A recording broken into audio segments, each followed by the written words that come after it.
क्या हालचाल बच्चों, आप सभी के। उम्मीद करता हूँ कि आप सभी लोग अच्छे होंगे और अपनी पढ़ाई को जारी रखे हुए होंगे। तो हम पढ़ रहे हैं क्लास 10th की मैथ का पहला चैप्टर जो हमारा है एक्सरसाइज 1.2 और आज हम इसका कंप्लीट सॉल्यूशन देखने वाले हैं। मतलब इस चैप्टर का पूरा सॉल्यूशन हम लोग क्या करने वाले हैं, देखने वाले हैं।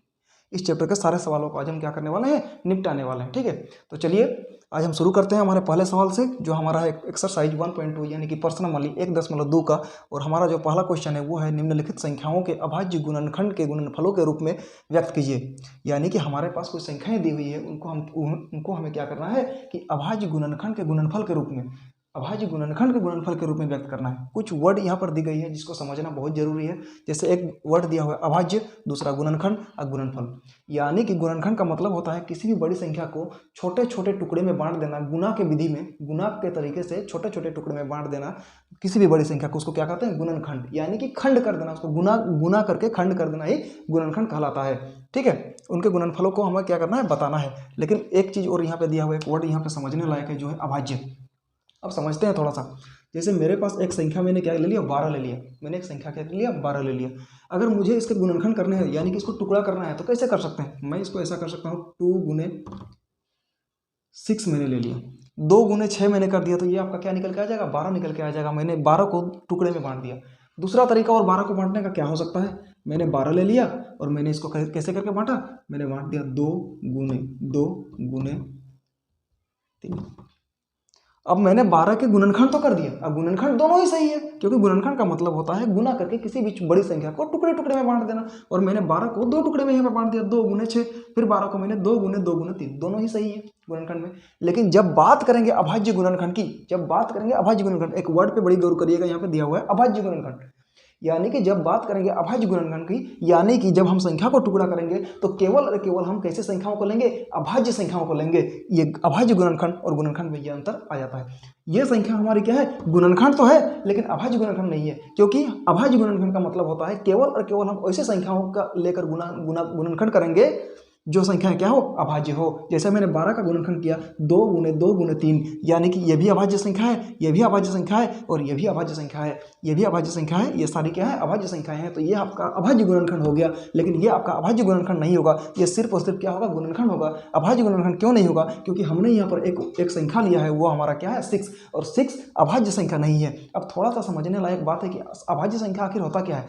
अभाज्य संख्या वे संख्याएं होती है भाई जिसके गुणनखंड केवल कितने होते हैं, 2 होते हैं। और 2 में से भी कौन, एक तो 1 होता है और एक खुद वो स्वयं संख्याएं होती हैं। देख लीजिए, एक थोड़ा सा 3 को मैंने ले लिया, इसके कितने गुणनखंड है, इसके कितने गुणनखंड है, 2 ही गुणनखंड होंगे भाई। गुना के रूप में तोड़ेंगे तो गुणनखंड करेंगे तो 2 ही गुणनखंड आएंगे। एक तो स्वयं खुद आ जाएगा भाई, 3 खुद आ जाएगा और एक 1 आ जाएगा।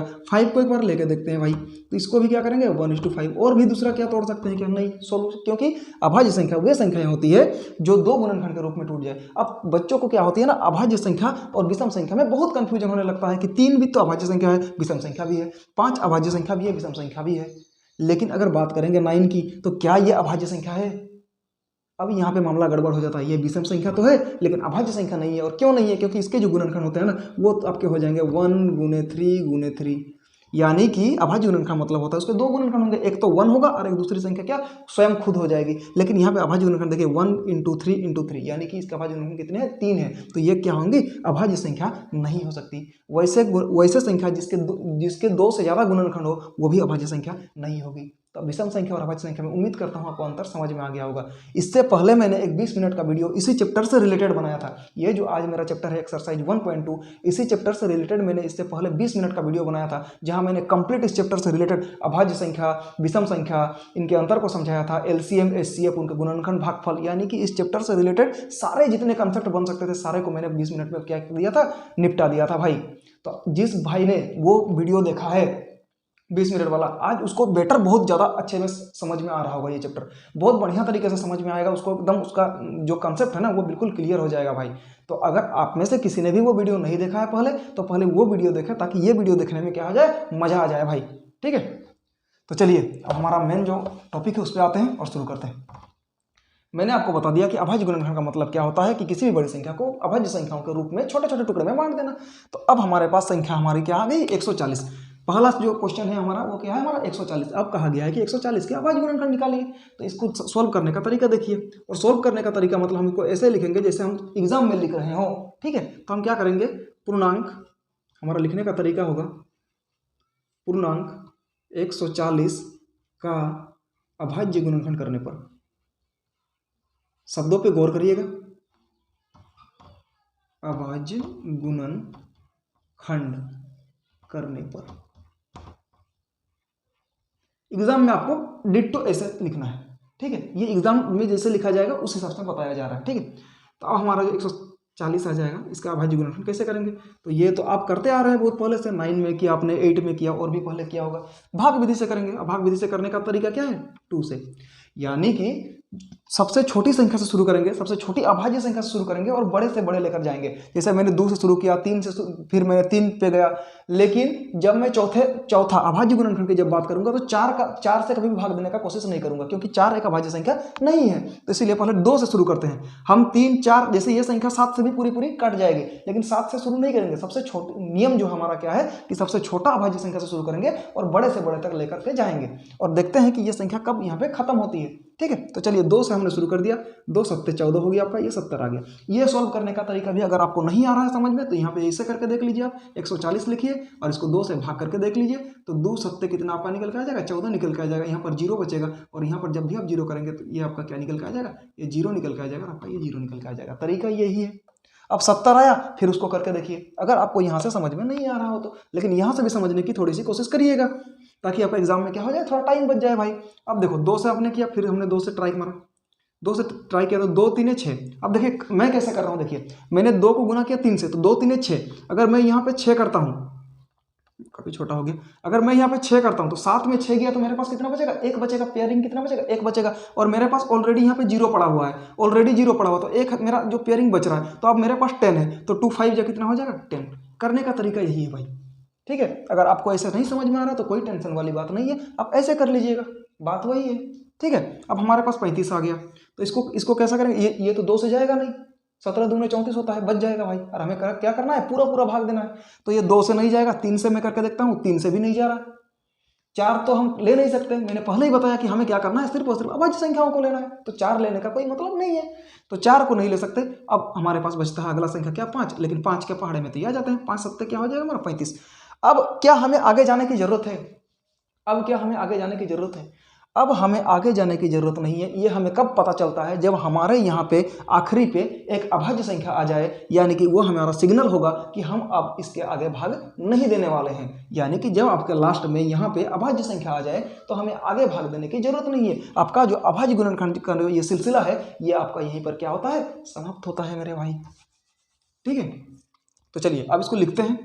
140 मैंने लिखा, बराबर मैंने कर दिया, तो हमारा अभाज्य गुणनखंड में क्या आ गया, 2 गुने 2 गुने 5 गुने 7 आ गया, ठीक है।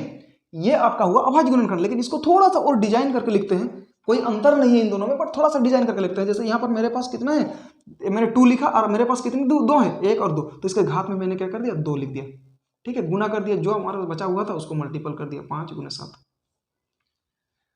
अब बताइए 2 का 140 का मैंने अभाज्य गुणनखंड कैसे आसान तरीके से निकाला, कैसे करके, हमने भाग विधि का अप्लाई करा, 140 का अभाज्य गुणनखंड, सारी अभाज्य संख्याओं को लेकर हम इसको छोटे छोटे टुकड़े कर दिए 140 के, तो ये हमारा 140 का क्या निकल गया, अभाज्य संख्या। तो ये आपको एग्जाम में ऐसे लिखना है भाई, एग्जाम में क्या करना है, ऐसे लिखना है। अब हमारे पास जो दूसरी संख्या आती है वो हमारा क्या है, 156। अब हमारा दूसरा क्वेश्चन है 156। अब देखिए एग्जाम में जैसे लिखा जाता है ना, वो मैंने एक ही बार आपको बता दिया। जब मैं दूसरा क्वेश्चन करूंगा तो मैं इतना कुछ नहीं लिखूंगा, सीधे मैं ये करूंगा। आप जब ये दूसरे क्वेश्चन के नोट्स बना रहे होंगे तो ये आप अपने हिसाब से क्या कर लीजिएगा, जोड़ लीजिएगा। यहाँ पर 140 के बदले क्या कर दीजिएगा, वो 156 कर दीजिएगा, ठीक है। अब बताइए आप कोई दिक्कत, तो अब चलिए 156 का करते हैं भाई। अब हमारा दूसरा क्वेश्चन क्या है, अब हमारा दूसरा क्वेश्चन क्या है, 156 है।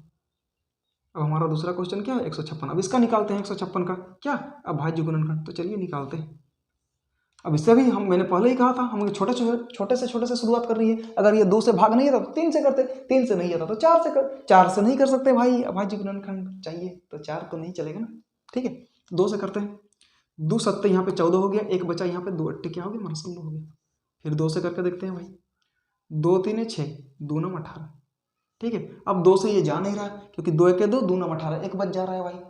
तो हमारा क्या होगा, 3 हम करके देखते हैं, 3 से करके देखते हैं। तो 3 1 3, 3 3 9, यानी कि 13 3 40। अब हमें आगे करने की जरूरत है क्या, मैंने फिर कहा जब भी आपका लास्ट में एक अभाज्य संख्या आ जाए, इसका मतलब ये सिग्नल है कि अब हमें आगे नहीं बढ़ना है भैया। वो रेड वाला सिग्नल होता है ना, बत्ती जो होता है वो बताता क्या है कि भाई रेड लाइट है, आगे मत बढ़ो। तो ये हमारा क्या है, अभाज्य संख्या हमारे लिए क्या है, रेड लाइट है, बोल दिया भाई आगे मत बढ़ो, यहीं पे ये खत्म हो गया मामला। तो आप देखिए 156 का अभाज्य गुणनखंड क्या है आपका, 2 गुने 2 गुने 3 गुने 13।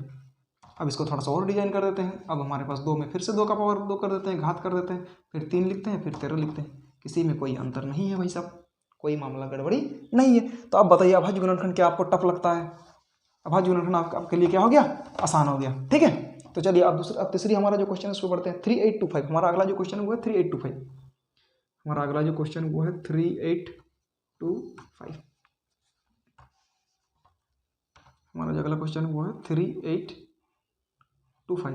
साथ ही साथ आप उसके नोट्स बनाते हुए चलिएगा, ठीक है, ताकि आपका एक नोट्स बन जाए और आप उसको रिवीजन करने में आपको क्या हो, आसानी हो। ठीक है, तो चलिए 3825 को टुकड़ा टुकड़ा कर देते हैं भाई। तो हमारे पास अब संख्या बच गया क्या, 3825। अब इसके टुकड़े टुकड़े करते हैं। हमने फिर से कहा 2 से शुरू करते हैं, हमेशा हम 2 से शुरू करेंगे। 2 अगर भागना जाए तो फिर हम लोग क्या करेंगे, 3 से शुरू करते हैं, फिर आगे बढ़ते हैं। 2 से मैं करके देखता हूँ, तो 2 1 2, 2 9 18, 2 1 2 बचेगा नहीं भाई, 3 8 24, 1 बच जा रहा है दोस्त। तो 2 से नहीं करेंगे, अब एक आगे बढ़ते हैं और 3 से करके देखते हैं। तो 3 1 3 यहाँ पर लिखते हैं, 3 2 6 यहाँ पर लिखते हैं, 2 बचेगा, 3 7 21, 3 5 15। अगर आपको ये नहीं करने आ रहा है, ये तरीका नहीं आ रहा है, तो आप आसानी से इसको क्या करके देख लीजिए, भाग करके देख लीजिए भाई। ठीक है, साइड में आप रफ पेपर लीजिए, भाग करके देख लीजिए, कोई दिक्कत वाली बात नहीं है। ठीक है ना। अब फिर से इसको 3 से करके देखते हैं भाई। 3 का कर दो, 3 चौकी 12, 3 चौकी क्या हो गया, 12 हो गया, 3 दुगनी 6, 3 5 15। अब ये 3 है तो ये 2 से कभी नहीं होगा, पीछे नहीं जाएगा, हमेशा क्या होगा, आगे ही जाएगा। जैसे आप 3 हो गया ना, तो अब हम लोग 4 फिर से ट्राई नहीं कर सकते भाई, हाँ जिस संख्या बोला है ना, तो 5 ट्राई मार सकते हैं, 6 ट्राई मार सकते, 6 भी नहीं, क्योंकि 6 भी अभाज्य संख्या क्या है, नहीं है।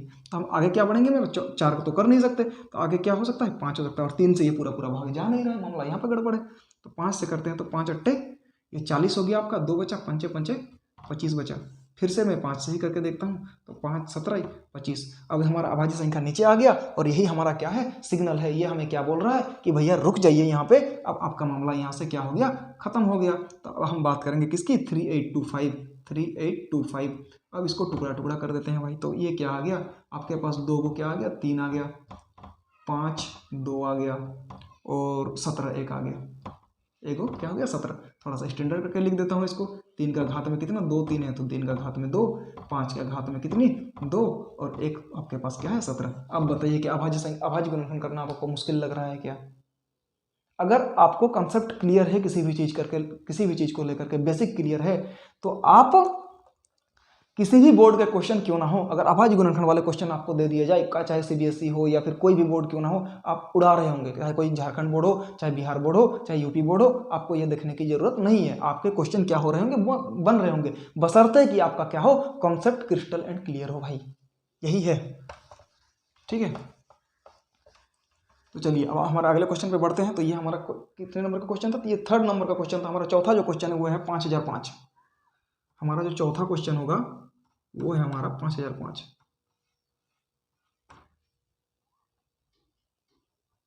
वो हमारा क्वेश्चन होगा 5005। अब हमें क्या करना है कि इसका क्या करना है, इसका हमें क्या करना है, अभाज्य गुणनखंड करना है। तो हमने क्या कर दिया, इधर लिखा 5005। अब भाई हम 2 से शुरू करते हैं, 3 से शुरू करते हैं, 4 से शुरू करते हैं, कैसे शुरू करते हैं देखते हैं। 2 से शुरू करके देखता हूँ। हमेशा शुरुआत हमने कहा है 2 से करनी है, यानी कि कम से कम संख्याओं से करनी है। ठीक है, तो 2 से मैं करके देखता हूँ, 2 दुगनी 4, 2 पंचे 10 नहीं जा रहा है। 3 से करके देखता हूँ, 3 1 3, 2 5, 3 6 8, 3 से नहीं जा रहा है।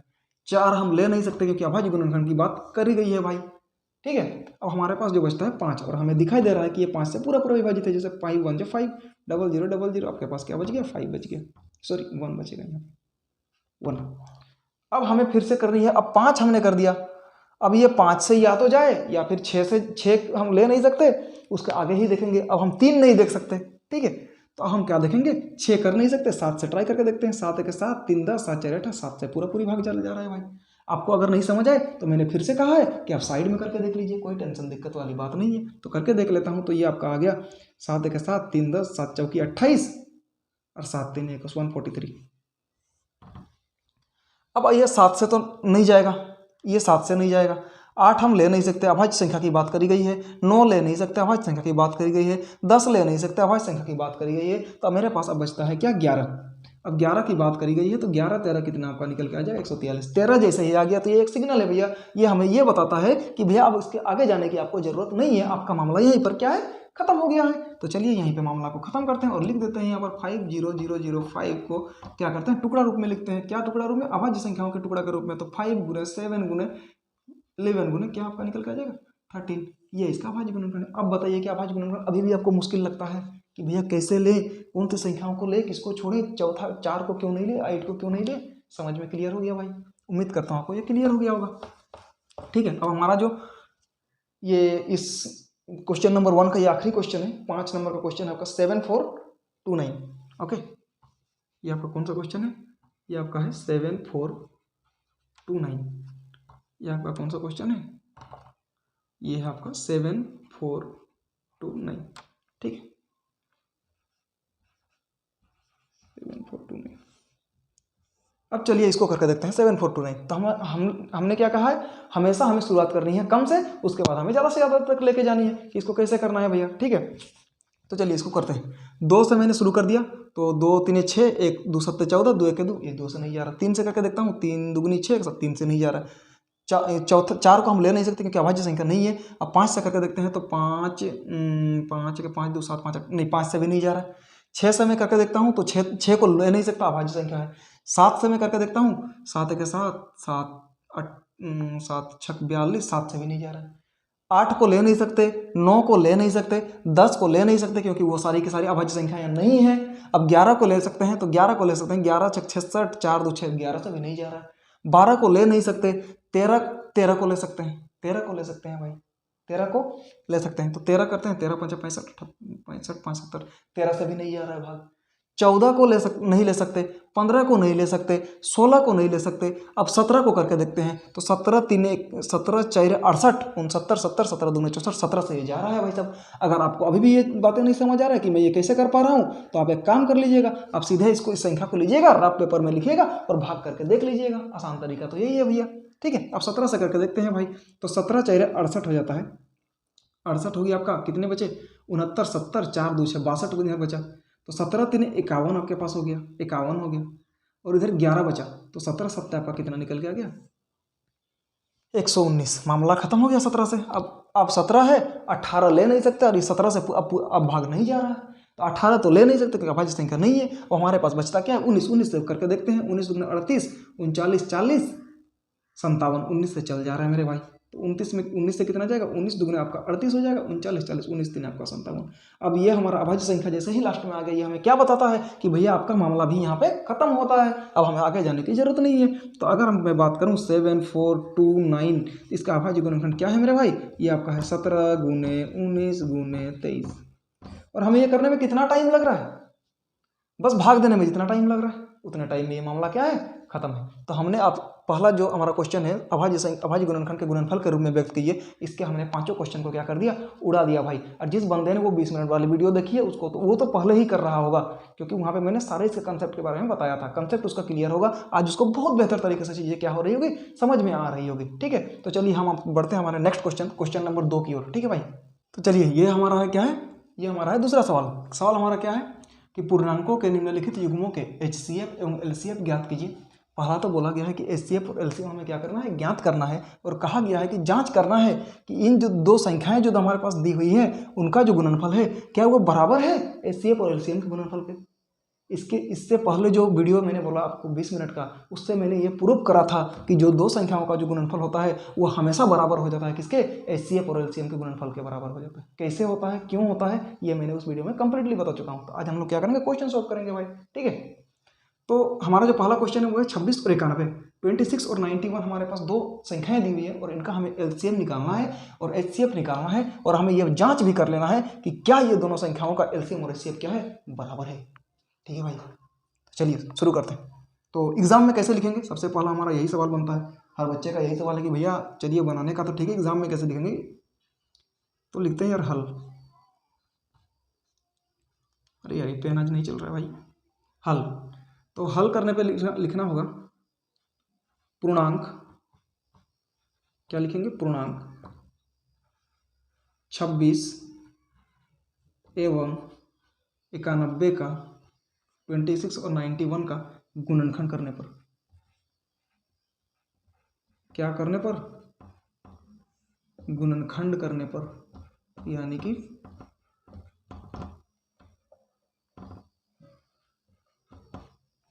पूर्णांक 26 और 91 का गुणनखंड करने पर, यानी कि पहली बात तो हमें यही करना है कि इन दोनों संख्याओं का क्या करना है, गुणनखंड कर लेना है भाई।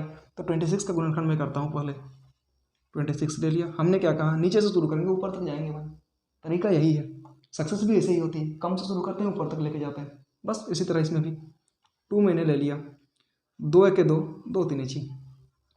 अब जैसे ही यहाँ पे अभाज्य संख्या आ जाए, मैं पहले बता चुका हूँ कि मामला यहीं पर ये खत्म हो गया, और बड़ी जल्दी ही क्या हो गया, मामला खत्म हो गया, मतलब ये शुरू होते साथ ही क्या हो गया, खत्म हो गया। तो 26 का गुणनखंड पहले लिख लेता हूँ, क्या है ये आपका 2 है और ये आपका 13 है, ठीक है। 91 का भी निकाल लेता हूँ भाई सब, कोई दिक्कत वाली बात नहीं है। 2 से करके देखता हूँ तो 2 से ये तो भाग जा ही नहीं रहा, क्या करेंगे, 3 से करके देखता हूँ, 3 से भी नहीं जा रहा, 4 से करके देखता हूँ, और यहाँ पर अब मैं 4 ले सकता हूँ भाई। क्यों ले सकता हूँ, क्योंकि मुझे यहाँ पर अभाज्य गुणनखंड कहीं पर लिखा नहीं है, अभाज्य संख्या कहीं पर लिखी गई नहीं है, तो मैं यहाँ पर अभाज्य संख्या के अलावा दूसरे संख्याओं को भी ले सकता हूँ, लेकिन दुर्भाग्यवश यहाँ पे 4 से भी ये भाग नहीं जा रहा है।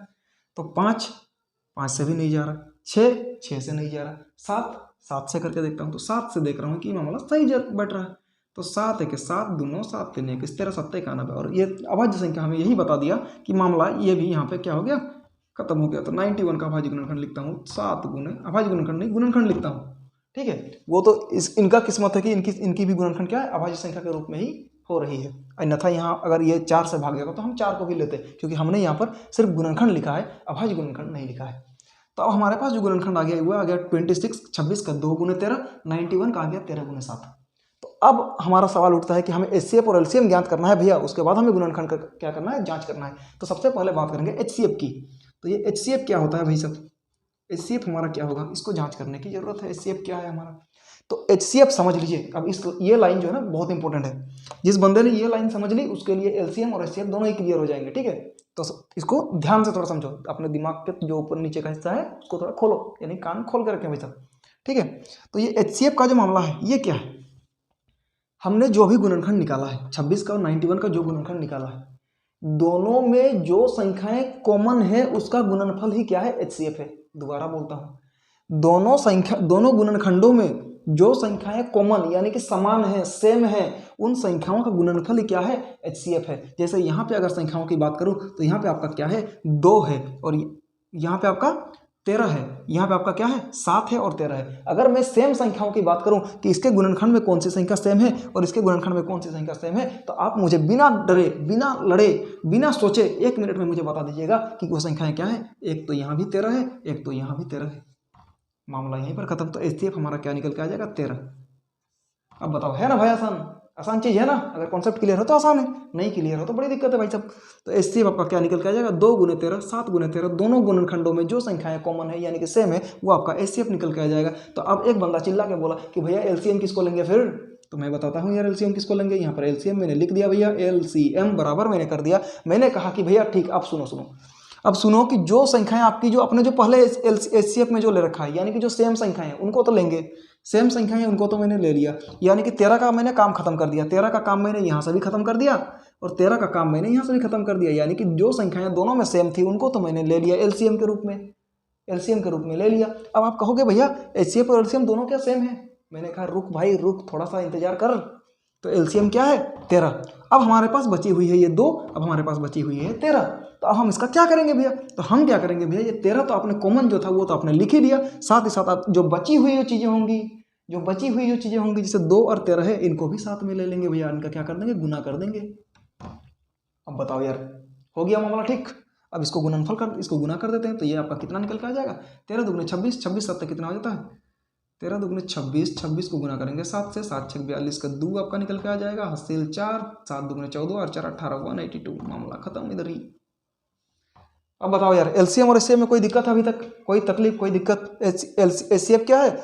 जो दोनों संख्याओं का गुणनखंड, जो दोनों संख्याओं के गुणनखंड में जो चीज सेम है, यानी कि दोनों संख्याओं के गुणनखंड में जो कॉमन चीज है यानी कि सेम चीज है, वो आपका एचसीएफ है। और एलसीएम में क्या है? जो सेम है यानी कि जो कॉमन है वो तो बढ़िया है, वो तो रखे हैं, और साथ ही साथ बेचारा जो बचे हुए संख्या थे जिनका एचसीएफ में कोई इज्जत नहीं मिल रहा था, उनको भी क्या कर देना है? गुना कर देना है, और वो हमारा क्या बन जाएगा? एलसीएम बन जाएगा। मजा आया कि नहीं? बोलो भाई। ठीक है, उम्मीद करता हूं कि यहां तक आपका कॉन्सेप्ट क्लियर है, लेकिन थोड़ी सी लाइन आगे लिख दी गई है आप सबके लिए। कहा गया है कि तथा जांच कीजिए कि संख्याओं का गुणनफल एचसीएफ और एलसीएम के गुणनफल के बराबर भी होने चाहिए भाई। अब इसको भी जांच करना है ना, तो चलो यार काम करते हैं भाई, क्या करेंगे, करना ही पड़ेगा। अब लिखने का तरीका देखो, एग्जाम में लिखने का तरीका यही है, पहले पूर्णांक इतना कर लेना है, फिर इतना कर लेना, फिर एचसीएफ लिखना है, फिर एलसीएम लिखना है। यहाँ तक आपका क्लियर। अब आप बात करते हैं जांच की, तो आपको एग्जाम में भी सिर्फ और सिर्फ ऐसे ही लिखना है जैसे यहाँ पर लिखी जा रही है। ठीक है, तो ये आपका हो गया जांच। अब जांच हम लोग कैसे करेंगे? तो पहली संख्या, जांच हमारा क्या करने के लिए कहा गया है? तो पहली संख्या, और ये इसके बाद लिखना है। ये आपका पेज अगर मान लिया यहाँ पे खत्म होता है ना, पेज आपका यहाँ पे खत्म हो जा रहा है, ठीक है, तो अगला पेज में ये ऐसे करके लिखिएगा। इसका मतलब ये नहीं कि इसके साइड में लिख दीजिएगा, ये नीचे है भाई, ये नीचे है, मेरे पास तो जगह नहीं है इसीलिए मैंने साइड में लिख दी। तो अब जांच कैसे करना है? जांच लिखना है और करना है, पहली संख्या का गुणनफल हो जाना चाहिए दूसरी संख्या, दूसरी संख्या का गुणनफल जो है ना, ये बराबर होना चाहिए एलसीएम गुने बराबर होना चाहिए किसके? एचसीएफ के। अब बताओ, तो पहली संख्या हमारा क्या है? 26 है, 26 है। दूसरी संख्या आपका क्या है? 91 है। अब इधर बात करूंगा तो एलसीएम और एचसीएफ, तो एलसीएम हमारा कितना है? 182 है। एलसीएम हमारा कितना है? 182 है। एचसीएफ की अगर बात करूं तो आपका कितना निकल के आ गया? 13 निकल के आ गया। गुना करके देखता हूं भाई। अब गुना में साइड में कर लूंगा, साइड में गुना कर देता हूँ, कितना आ गया? ये तो आपका 26 का 26, 9 से करता हूँ, 9 6 54 का 4 हासिल 5, 9 दूना 18, 18 और 5 23, तो आपका ये कितना है? 23 66 निकल के आ गया, यानी कि ये निकल के आ गया 2366 मामला यहाँ पर। ठीक है, अब इसको करके देखता हूँ, 13 दूना 26 का 6 हासिल 2 बचता है, 13 8 104 और 2 106 हासिल 10 बचता है, 13 1 13 अच्छा 23। बिल्कुल सही है भाई, यानी कि पहली संख्या और दूसरी संख्या का गुणनफल बराबर है एलसीएम और एचसीएफ के गुणनफल के बराबर है। ये हमने क्या कर दिया? साबित कर दिया। अतः हमें यहाँ पर एक लाइन लिखनी है ताकि एग्जामिनर को समझ में आ जाए कि हम आखिर क्या किए यहाँ पे। तो उनको समझ में आने के लिए आपको एक लाइन लिखना पड़ेगा यहाँ पे, अतः संख्याओं का गुणनफल, अतः संख्याओं का गुणनफल, अतः संख्याओं का गुणनफल एलसीएम और एचसीएफ, एलसीएम एवं एचसीएफ, एलसीएम और एचसीएफ के गुणनफल के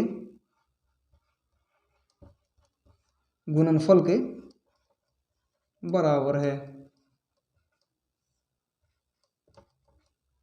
गुणनफल के बराबर है। ये लाइन आपको लास्ट में लिखना होगा। ठीक है, तो ये मैंने पहला क्वेश्चन आपको बताया, और आपको एग्जाम में कैसे लिखना है ये भी मैंने आपको तरीका बताया। अब मेरे पास जब मैं अगला क्वेश्चन करने जाऊंगा तो मैं इतना कुछ नहीं लिखूंगा, बस मैं ये जो डेटा है वो चेंज कर दूंगा और आपके सारे क्वेश्चन क्या हो जाएंगे? बन जाएंगे भाई। ठीक है, तो चलो यार करके देखते हैं। अब अगला क्वेश्चन हमारा क्या कहा गया है? कौन कौन से क्वेश्चन है हमारे? अगले क्वेश्चन क्या है भाई? कौन कौन सी संख्याएं हैं? एक आपका है 510 और 92, 510 है और 92 है भाई। हमारी जो संख्या है वो है 510 है एवं क्या है? एवं 92, 510 है और 92। अब देखो पूर्णांक बस बदलने की है भाई, कोई दिक्कत वाली बात नहीं है, बदल देते हैं 510 से 92 का गुणनखंड करने पर। लेकिन इसको तो पूरा ही हटाना पड़ेगा, इसको तो पूरा ही हटाना पड़ेगा दोस्त, तब जाके मामला बनेगा। ठीक है, तो चलो यार 510 का आप क्या निकालते हैं? सबसे पहले गुणनखंड निकाल लेते हैं। तो 2 से शुरू करते हैं भाई। 2 दूगुनी 4, 2 पंचे 10, 2 पंची 10। अब ये बताओ किससे जाएगा? अब ये 3 से नहीं जाएगा, 4 से नहीं जाएगा, ये 5 से जाएगा। तो पंची पंची 25, 5 1 5। अब बताओ ये किससे जाएगा? 5 से जाएगा क्या? 6 से जाएगा क्या? किससे जाएगा बताओ? तो ये 2 5 3 7 किससे जाएगा? 3 से जाएगा। देखो 3 से जाएगा, 3 17 3 51। अब जैसे ही तुम्हारे पास यहाँ पे अभाज्य संख्या आ गया भाई, जैसे ही अब तुम्हारे पास अभाज्य संख्या आ गया, अभाज्य संख्या आ गया, अब ये मामला यहीं पर क्या हो जाएगा? समाप्त हो जाएगा। ठीक है, तो चलिए अब इसको करते हैं। 510 का अभाज्य गुणनखंड नहीं, सॉरी, ये सिर्फ क्या है? गुणनखंड है। तो ये मैं लिखता हूँ 2 गुने 3 गुने 5 गुने 17। ये आपका आ गया। छोटी संख्याओं से मैंने सीरीज इसको क्या कर दिया? बना दिया।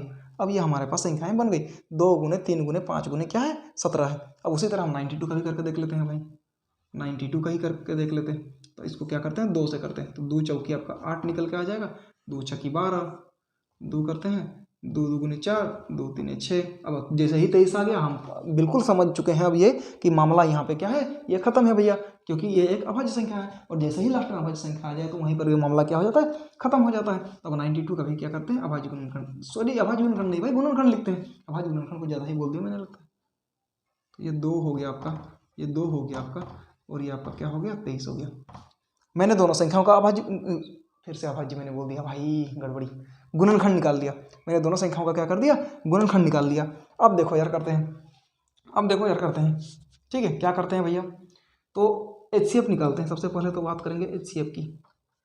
अब HCF निकालने का तरीका क्या है भाई, HCF निकालने का तरीका है कि भैया आपने क्या बताया हमें, आपने हमें ये बताया कि दोनों संख्याओं के जो गुणनखंड है ना उसमें जो सेम संख्या है वही HCF है। तो मैं पहले पता करूं तो ये यहाँ पे 2 है, यहाँ भी एक 2 है। अब यानी कि 2 तो दोनों में कॉमन है, 3 की बात करूँ तो यहाँ 3 नहीं है, 5 की बात करूँ तो यहाँ 5 नहीं है, 17 की बात करूँ तो यहाँ 17 नहीं है। तो केवल और केवल एक ऐसी संख्या है जिसका 2 है, तो यही आपका क्या है HCF है। एक ही संख्या कॉमन है, एक ही संख्या दोनों में सेम है, वो क्या है 2, तो HCF आपका 2 निकल के आ जाएगा। अब LCM की अगर बात करूँ, एलसीएम की अगर बात करूं भाई, एलसीएम की अगर बात करूं तो एलसीएम की बात करूंगा तो ये 2 तो होगा ही, ये 2 तो होगा ही, ये जो सेम है उस तो होगा ही, साथ ही साथ जितने भी बचे खुचे दोस्त हैं भाई उनको भी साथ लेके चलना है, किसी को नहीं छोड़ना है, सबको साथ लेके चलना है। तो 2 गुने 3 हो गया, 5 हो गया, फिर हमारे पास क्या बचा 17 हो गया, यहाँ पे 3 5 17 बचा था मैंने छाप दिया, यहाँ पे क्या बचा है 2 गुने 23 बचा है भाई, बड़ा लंबा सा भाग कर देना पड़ेगा दोस्त। ये आपका क्या बचा है 2 गुने 23। अब इसको गुना करेंगे, अब गुना करिए भाई, गुना करिए, आपको गुना करना होगा। अब जब आप इसको गुना करते हैं तो ये 2 3 4 6 0 आ जाएगा, ये क्या आ जाएगा 2 3 4 6, ये आपका क्या आ जाएगा 2 3 4 6 0। तो आपका HCF निकाल लिया, LCM, और आप ये गुना करिएगा, ये आप खुद से गुना करिएगा, ठीक है। अब जांच करते हैं यार, अब क्या करते हैं जांच करते हैं। तो जांच करने में ये तो सेम ही लिखना होगा कि जांच पहली संख्या दूसरी संख्या LCM और HCF के गुणनखंड के बराबर है। अब बस संख्याएं बदल जाएंगी। तो अब हमारी अब पहली संख्या क्या है 510 है, हमारी अब पहली संख्या 510 है, दूसरी संख्या हमारी कितना है 92 यानी कि 92 है। और LCM की बात करूँ तो LCM तो बड़ा लंबा सा है हमारा भाई, वो हमारा क्या है 3460, मल्टीपल करना होगा किससे 2 से। अब आप ये गुना करके देख लीजिएगा, मैं आपको विश्वास दिलाता हूं कि ये दोनों क्या होंगे सेम होंगे, क्योंकि ये दोनों बराबर होते हैं। ये मैंने पिछले वाले वीडियो में आपको प्रूफ करके दिखाया था कि ये दोनों हमेशा बराबर क्यों होते हैं भाई साहब, ठीक है। लेकिन यहीं पर 2 संख्याएं दी हुई है तब ये बराबर होती हैं। लेकिन मैं अगर तीसरी संख्या यहाँ पे दे दूं, कहूँ कि 510 92 और 104, यहाँ पर एक संख्या में अगर मैं मान लूँ कि 104 और उनका अगर मैं LCM HCF निकालने के लिए आपको कह दूं तो ये गारंटी है कि ये क्या हो जाएगा, ये जो आपका कॉन्सेप्ट है कि पहली संख्या दूसरी संख्या का गुणनफल LCM और HCF के बराबर है, ये प्रूफ क्या होगा नहीं होगा। तो आप गुना करके ये घर में देख लीजिएगा, ये आपका दोनों क्या आ जाएगा बराबर आ जाएगा। उसके बाद आपको ये लाइन लिखनी है, अतः संख्याओं का गुणनफल LCM और HCF के गुणनफल के बराबर है। तो चलिए ये अब तीसरे क्वेश्चन की ओर बढ़ते हैं भाई, अब इसको तुरंत कंप्लीट करते हैं। हमारा तीसरा क्वेश्चन क्या है 336 और 54, ये हमारा क्या है 336 है और आपका 54 है, ठीक है। यहाँ भी बदल देते हैं, पूर्णांक 336 और 54 क्या गुणनखंड ज्ञात करने पर इसको तो पूरा ही मिटाना पड़ जाएगा दोस्त, ठीक है। अब क्या करते हैं 336 का निकालते हैं, 336 का निकालते हैं। तो मैंने 3 3 6 कर दिया, हमारा तरीका वही है पुराना वाला, 2 से करते हैं, 2 से चल जाएगा ये, 2 1 2 2 6 12 2 8 16, 2 1 2 2 6 12 2 8 16, फिर 2 से करके देखते हैं, 2 8 16 2 चौकी 8, फिर 2 से करके देखते हैं, 2 चौकी 8 और 2 दूनी 4, फिर 2 से करके देखते हैं, 2 दूनी 4 2 1 2। अब 2 से मामला ये जाएगा नहीं तो 3 से करके देखते हैं, 3 7 21। और जैसे ही यहाँ पे 7 आ गया हमें ये पता चल गया, इसने हमें रेड सिग्नल दे दिया कि भैया रुको रुको रुको रुको जरा, इसके आगे नहीं जाना है हमें, क्योंकि यही आपका क्या है गुणनखंड है। अब मैं 336 का गुणनखंड लिखता हूँ, 336 का गुणनखंड लिखता हूँ, हमारा क्या लिखता हूँ 1 2 3 4 को 2 है, 1 2 3 4 2, फिर 3 और 7 है, फिर आपका क्या है 3 है और आपका क्या है 7 है। उसी तरह हम किसका करते हैं 54 का भी कर लेते हैं भाई साहब, 54 का कर लेते हैं। तो करके देखते हैं, 2 से करता हूँ भाई साहब, ये कितना आ जाएगा, ये आपका आ जाएगा 2 दूनी 4 2 7 14, ये 3 2 से तो जाएगा नहीं, फिर 3 से करते हैं 3 नमा 27, फिर 3 से करते हैं 3 नमा नहीं 3 3 3 जा। अब ये जैसे ही 3 आ गया, 3 एक अभाज्य संख्या है और हमें इसने बता दिया कि भैया अब आपको इसके आगे नहीं बढ़ना है। तो 54 इसका क्या लिखेंगे, 2 गुने 3 गुने 3 गुने 3। ये आपका 336 का मैंने क्या निकाल लिया, गुणनखंड निकाल लिया, और ये 54 का क्या कर लिया, गुणनखंड निकाल लिया। अब चलो गुणनखंड जैसे ही निकाल लिया तो हमें HCF और LCM भी तो निकालना है भैया। तो HCF निकालते हैं सबसे पहले यार। और HCF कैसे निकालते हैं कि दोनों संख्याओं का जो गुणनखंड है उनमें जो चीज़ें कॉमन है, यानी कि जो चीज़ें समान है, वही आपका क्या है, HCF है। उनका गुणनफल ही क्या है, HCF है। जैसे अब यार देखो, ये 2 यहाँ भी कॉमन है, ये 2 यहाँ भी कॉमन है, ठीक है, ठीक है। 1 3 यहाँ भी कॉमन है, 1 3 यहाँ भी कॉमन है। अब बताओ, ना यहाँ अब दूसरा कोई 2 है और ना यहाँ कोई अब तीसरा 2 है, तो यानी कि एक हमारा क्या क्या कॉमन निकला, एक हमारा 2 कॉमन निकला, एक हमारा 3 कॉमन निकला। भाई और कोई कॉमन है बताओ यार, और कोई कॉमन है तो कमेंट में बताइए, ठीक है। तो HCF करो, अब करो, यहाँ पर 2 है और 3 है, तो इनका गुणनफल ही HCF क्या कहलाएगा, तो 2 3 6। जो संख्याएं कॉमन है उनका गुणनफल ही क्या कहलाता है, HCF कहलाता है। और हमें पता है LCM का मतलब क्या है, LCM हमेशा भाईचारे की बात करता है। LCM हमेशा किसकी बात करता है, भाईचारे की बात करता है। यानी कि जो संख्याएं कॉमन है उनको तो लिखना ही है। जैसे 2 और 3 आपका कॉमन निकल के आ गया, तो इनको तो लिखना ही है। यानी कि मैंने 2 को यहाँ से हटा दिया, 3 को यहाँ से हटा दिया, मैंने 2 को यहाँ से हटा दिया, 3 को यहाँ से, यानी कि जो संख्याएं कॉमन थी उनको तो मैंने लिखा ही, बाद में जो बचा हुआ है, जैसे यहाँ पे बात करूँ तो 3 × 3 बचा हुआ है, यहाँ की बात करूँ तो 3 × 3 बचा हुआ है। उसके बाद अगर यहाँ की बात करूँ तो 2 × 2 × 2 × 7 बचा हुआ है, यानी कि 2 × 2 × 2 × क्या बचा हुआ है, 7 बचा हुआ है। अब इन सबको क्या करना है, गुना करना है। इन सबको क्या करना है, गुना करना है। तो ये आपका क्या निकल के आ जाएगा, LCM निकल के आ जाएगा। ये आपका क्या निकल के आ जाएगा, ये आपका LCM निकल के आ जाएगा। चलिए और गुना करते हैं। 2 3 6, 6 3 18, 18 3 54, 54 दुगने 108, 108 दुगने 216, 216 दुगने 216 कितना होता है भाई, 216 432, 432 को मल्टीपल करना होगा भाई, 432 को मल्टीपल करना होगा 7 से। तो 7 दूनी 14 का 4 हासिल 1 7 3 21 और 22 का 2 मैंने कर दिया, हासिल कितना बचा 2 7 7 चौके 28 29 30 3024, यानी कि ये आपका आ गया 3024। ये आपका क्या आ गया, LCM आ गया। ये आपका क्या आ गया, LCM आ गया। HCF आपका आ गया 6, LCM आपका आ गया 3024। मैंने बताया कि HCF हम लोग कैसे निकाले, LCM को हमने कैसे निकाला। जांच कर लेते हैं भाई। अब जांच करेंगे तो संख्याएं खाली बदल जाएंगी। क्या निकल के आ जाएगा, 336 × निकल के आ जाएगा 54। उसके बाद यहाँ पे क्या निकल के आ जाएगा, हमारा LCM आपका बड़ा सा लंबा आ गया 3024। हमारा जो LCM है वो 3024 है और HCF हमारा 6 है। आप फिर से इसको घर में गुना करके देख लीजिएगा, आपका दोनों क्या आ जाएगा, बराबर आ जाएगा। उसके बाद ये लाइन लिख दीजिएगा, अतः संख्याओं का गुणनफल LCM और HCM के गुणनफल के बराबर है। और ये संख्याएं बिल्कुल ही बराबर होंगी, क्योंकि हमने ये क्यों होती है बराबर, ये हमने पिछले वीडियो में पढ़ चुका है भाई, ठीक है। तो हमारा जो 2 नंबर का क्वेश्चन था ये भी हमारा क्या हो गया, खत्म। अब हम बढ़ते हैं हमारे अगले क्वेश्चन, जो हमारा 3 नंबर का जो क्वेश्चन है उसके ऊपर बढ़ते। जो हमारा तीसरा सवाल है कि अभाज्य गुणनखंड विधि के द्वारा पूर्णांकों के LCM और HCF ज्ञात कीजिए। इससे पहले जस्ट हमने क्या करा था, ये जो अभाज्य संख्या, ये जो अभाज्य शब्द जो यहाँ पे एक्स्ट्रा डाला गया है ना, ये नहीं था भाई। वहां पे कहा गया था कि गुणनखंड विधि के द्वारा हमें क्या करना है, ये संख्याओं के LCM और HCF ज्ञात करने थे। वहां हमें 2 संख्याएं दी गई थी, यहाँ हमारे पास कितनी संख्याएं दी गई है, ये 3 संख्याएं दी गई है। बातें कुछ अलग नहीं है, कोई अलग चीज नहीं है, सेम टू सेम है। बस यहाँ पे ये ध्यान रखना है कि इसके जो गुणनखंड करने हैं केवल और केवल अभाज्य संख्याओं को ही लेना है, भाज्य संख्या को नहीं ले सकते, ठीक है। इतनी सी ही बात है। तो चलिए अब एग्जाम में कैसे लिखेंगे इसको थोड़ा सा लिख लेते हैं। हमें क्या करना है, हल करना है और लिखना है पूर्णांक। क्या लिखना है, हमें लिखना है पूर्णांक 12, 15 एवं 21 के क्या करने पर, अभाज्य गुणनखंड करने पर। शब्दों पर ध्यान दीजिएगा, अभाज्य गुणनखंड।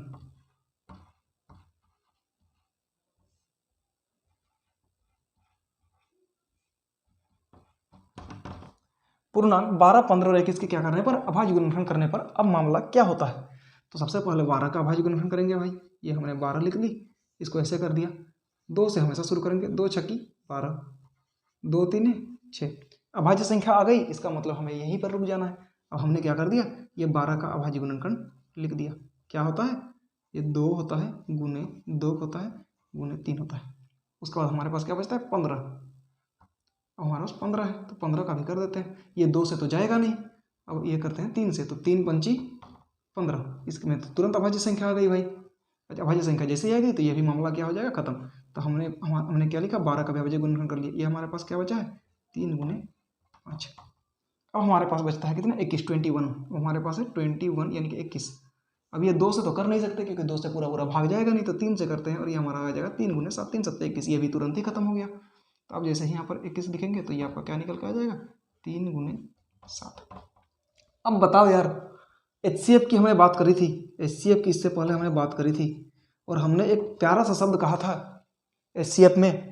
मैंने कहा था कि संख्याओं के जो गुणनखंड होते हैं ना, उनमें जो कॉमन चीज़ें हैं यानी कि सेम चीज़ है, उनका गुणनफल ही क्या है, HCF है। अब मुझे बताओ, यहाँ पे एक पहले 2 संख्याएं थी तो दो में कॉमन ढूंढ रहे थे। अब हमारे पास 3 संख्याएं हैं तो हम 3 में कॉमन ढूंढेंगे भाई। कोई दिक्कत, कोई तकलीफ, कोई दर्द तो बताओ यार। नहीं, देखो अब यहाँ पे 2 है, यहाँ पे 2 नहीं है, यहाँ पे 2 नहीं है, मामला खत्म, 2 का खत्म। यहाँ पे 2 है, यहाँ भी कहीं नहीं 2 नहीं है, मामला खत्म। यहाँ पे भी 3 है, यहाँ पे भी 3 है, यहाँ पे भी 3 है।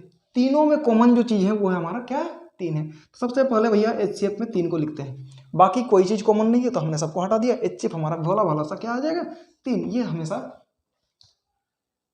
क्या होती है, कॉमन चीज़ें होती हैं जो तीनों में क्या है, कॉमन। 3 ही एक ऐसी संख्या है जो यहाँ भी है, यहाँ भी है, यहाँ भी है। ध्यान देने वाली बात है भाई, ठीक है। अब हमारे पास LCM है। अब हम LCM कैसे निकालेंगे, LCM का निकालने का तरीका क्या होगा। अरे भाई, कॉमन जो चीज़ है उसको तो लिखो तुम पहले। इसने क्या बोला कि कॉमन जो चीज़ है उसको लिखो, उसको रखो तुम। तो एक बार 3 जो कॉमन है यानी कि इसमें भी था, इसमें भी था, इसमें भी था, इसकी बात हो चुकी है। तो अब इससे हमारा कोई रिश्ता नहीं बचा। अब हमारे पास कितने बचे, 2 गुने 2। तो इनको भी गुना कर देना है। क्या करना है, 2 गुने 2, ठीक है। ये आपका 3 यहाँ पे था।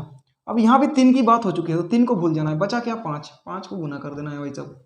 अब यहाँ की बात करें तो यहाँ भी 3 की बात हो चुकी है पहले ही। बचा क्या, 7। यानी कि जो चीज़ें कॉमन थी उनको तो मैंने लिखा ही, जो चीज़ें कॉमन था, जो चीज़ें सेम था उनको तो लिखा। साथ ही साथ जो बेचारे अलग अलग थलग पड़े हुए थे, जो कॉमन नहीं थे यानी कि जो मेल मिलाप नहीं कर रहे थे, उनका हमने क्या कर दिया, सभी का गुणनफल कर दिया। और सभी का गुणनफल ही क्या कहलाएगा, LCM कहलाएगा। गुना करके देख लेते हैं भाई। 3 दुगनी 6, 6 दुगने 12, 12 पंचे 60, 7 7 छक 42, 420। कितना निकल कर गया, 420। HCF कितना निकल गया, 3। 3 दुगनी 6, 6 दुगने 12, 12 पंचे 60, 7 छक 42, 420। ये आपका HCF है, ये आपका LCM है। ये हमने LCM निकाला, HCF निकाला। इससे पहले भी हमने LCM निकाला था, ये इससे पहले भी हमने HCF निकाला था। अब यार देखो, एग्जाम के लिए इतना काफ़ी है। अगर आप एग्जाम के लिए पढ़ रहे हो ना तो इतना काफ़ी है, इससे ज़्यादा जानने की आपको ज़रूरत नहीं है। लेकिन मैं आपका दिमाग थोड़ा सा खोलना चाहता हूँ ताकि आप जो है ना चीज़ों को क्लियर देख पाओ। मतलब कोई आपके पास सामने अंधेरा नहीं रहे, ठीक है। मैं आप लोगों को कुछ पत्ते खोल के दिखाता हूँ भाई, जो होता है ना हुक्म का इक्का, वो खोल के दिखा रहा हूँ, ठीक है। अब देखो ध्यान से सुनो। इससे पहले भी हमने LCM निकाला था, इससे पहले भी हमने HCF निकाला था, अब भी हमने LCM निकाला है, अभी हमने HCF निकाला है। एक चीज आपने अगर ध्यान नहीं दिया तो अभी ध्यान दीजिए कि जब भी हम HCF निकालते थे तो वो जो HCF निकलता था वो इन संख्याओं से या तो इन संख्याओं के बराबर होता था या फिर इससे छोटा होता था। HCF या तो इन संख्याओं के बराबर का कोई चीज निकलता था या फिर इस संख्या से छोटा निकलता था। लेकिन वही LCM की बात करें तो ये जो तीनों संख्याएं हैं, इन संख्याओं से क्या निकलता था, बड़ा निकलता था। इसका कारण क्या है, थोड़ा समझ लो भाई। HCF जो होता है ना, देखिए HCF ये होता है हाईएस्ट कॉमन फैक्टर।